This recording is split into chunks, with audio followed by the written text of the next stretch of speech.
Systematic investment plan अर्थात् SIP अहिले नेपालको शेयर बजारमा एकदमै सुनिने स्किम हो यो। धेरैले यसलाई चाहिँ 1-2 हजार लगानी गरेर करोडपति बन्ने स्किमको रूपमा पनि बुझेका छन्। किन भन्दाखेरि भन्नेहरूले त्यही तरिकाले मार्केटिङ गरेका छन्। आज यो भिडियोमा चाहिँ म सुरुमा एसआइपी को बारेमा सरल रूपमा बुझाउँछु। त्यसपछि यहाँहरूले एसआइपी गर्ने हो भने एसआइपीबाट झन् बढी फाइदा उठाउनको लागि म 2 वटा बोनस पोइन्ट यहाँहरूलाई अन्तिममा भन्छु। सो आउनुहोस् ढिलो नगरिकन भिडियो सुरुवात गरौँ। बाइ द वे एसआइपीलाई सिप भन्नेहरू कमेन्ट गरौँ है। एसआइपी भनेको चाहिँ शेयर मार्केटमा लगानी गर्ने एउटा सरल र भरपर्दो तरिका हो। सिस्टमेटिक इन्भेस्टमेन्ट यसको नाममै छ नि। सिस्टमेटिक तरिकाले एउटा डिसिप्लिन वेमा चाहिँ हामीले इन्भेस्ट गर्छौँ। यो कसरी भन्दा एउटा फिक्स्ड एमाउन्ट फिक्स समयमा हामीले हाल्दै जाने हो। जेनरली के हुन्छ भने प्रत्येक महिनामा हामीले जे जति सकिन्छ त्यो रकम चाहिँ शेयर मार्केटमा लगाउँदै गइन्छ। शेयर मार्केटको भ्यालुमा हामीलाई मतलब भएन है। शेयर मार्केट घट्ला बढ्ला तर हामी चाहिँ त्यो जे जति लगानी गर्ने भनेको छ त्यो लगानी गर्दै गइन्छ डिसिप्लिन्ड वेमा। यसले गर्दा फेरि हाम्रो एभरेज कस्ट चाहिँ कम हुन जान्छ र शेयर मार्केट त लङ टर्ममा बढ्छ नै, जसले गर्दा फेरि हामीलाई फाइदा लङ टर्ममा हुन्छ नै। सो यो यति नै सिम्पल छ। अब एसआइपी गर्ने हो भने चाहिँ हामीले म्युचुअल फन्ड थ्रु गर्नुपर्छ। म्युचुअल फन्ड पनि 2 किसिमका छन्, क्लोज्ड इन र ओपन इन। मैले यसबारे भिडियो बनाइसकेको छु। तर एसआइपी ल्याउने भनेको ओपन इन म्युचुअल फन्डले मात्रै हो। नेप्सेमा अहिले 4-5 वटा जति ओपन इन म्युचुअल फन्ड छ। तीमध्ये कुनैको पनि वेबसाइटमा गएर त्यहाँबाट सिधै सब्सक्राइब गरेर चाहिँ हामीले एसआइपी प्लानमा भाग लिन सकिन्छ। मलाई एउटा के क्युरियोसिटी भयो भने आजभन्दा 2 वर्ष अगाडितिर नेप्से टपमा भएको बेला 3200मा भएको बेला यदि कसैले एसआइपी सुरु गरेको भए आज नेप्से 2000 हाराहारीमा हुँदा उसको एभरेज कस्ट कति हुँदा रहेछ त? नेप्से फर्केर कहाँसम्म पुग्यो भने चाहिँ त्यो लगानीकर्ता प्रफिटमा जान्छ त? यो पत्ता लगाउनको लागि मैले सिम्पल एक्सेलमा क्याल्कुलेसन गरेको थिएँ र क्याल्कुलेसनमा मैले के एजुम गरेँ भन्दाखेरि हामी नेप्से इन्डेक्समा नै एसआइपी गर्छौँ र यो फरक पर्दैन। किन भन्दाखेरि नेपालमा म्युचुअल फन्डको रिटर्न र नेप्सेको रिटर्न लगभग उस्तै छ। ओभरअल एभरेज आउट हुन्छ। यो होल कन्सेप्ट नै एभरेजिङमै चल्ने हो। त्यही भएर ओके हामीसँग नेप्सेको मन्थली डेटा छ। मानौ मैले 5000 इन्भेस्ट गर्दै गएको छु। जति गरे पनि यो एभरेज कस्ट उति नै आउने हो। तर यहाँ चाहिँ मैले 5000 इन्भेस्ट गरेको एजुम गरेको छु। त्यसपछि यो चाहिँ मेरो टोटल क्वान्टिटी त्यो समयमा कति आउँछ। यहाँनिर के देखियो भने जसले चाहिँ त्यो 3200 हुँदातिरको मन्थबाट एसआइपी गर्न सुरु गरेको थियो उसको एभरेज कस्ट चाहिँ 2287 हुँदा रहेछ। सो मार्केट अब फर्केर 2300 कटाउँछ भने मात्र त्यो इन्भेस्टर चाहिँ प्रफिटमा जाने भयो।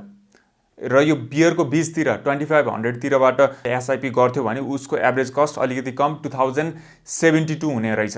र अहिले इन्भेस्ट गर्ने हो भने नेप्सेको इन्डेक्स भ्यालु जति छ 2000 त्यति नै उसको एभरेज कस्ट हुने भयो।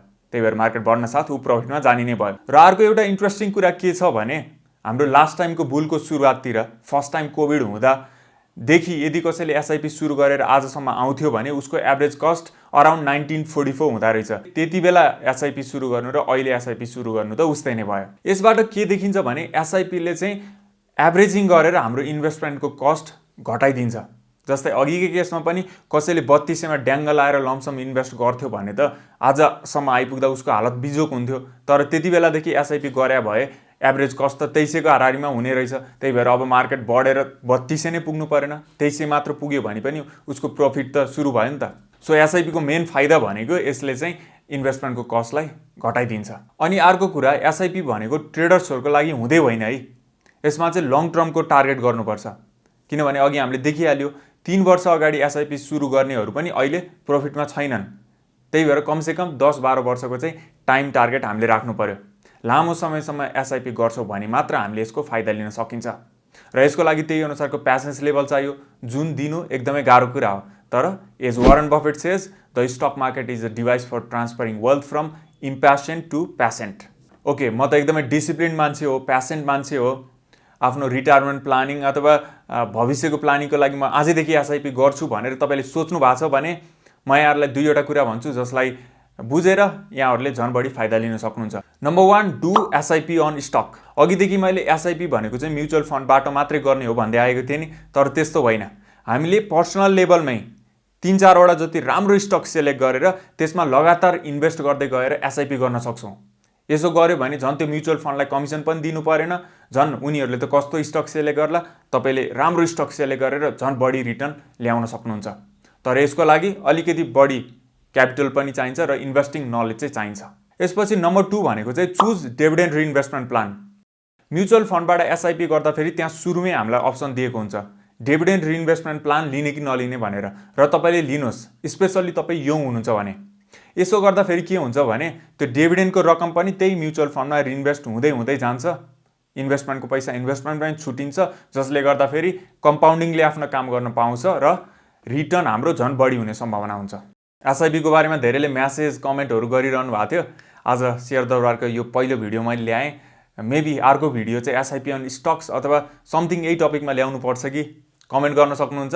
र बाँकी लाइक सेयर सब्सक्राइबको लागि लमसम्मै गरिदिँदा हुन्छ, एसआइपी गर्नु पर्दैन। सो गाइज, किप काम and invest wisely. By by.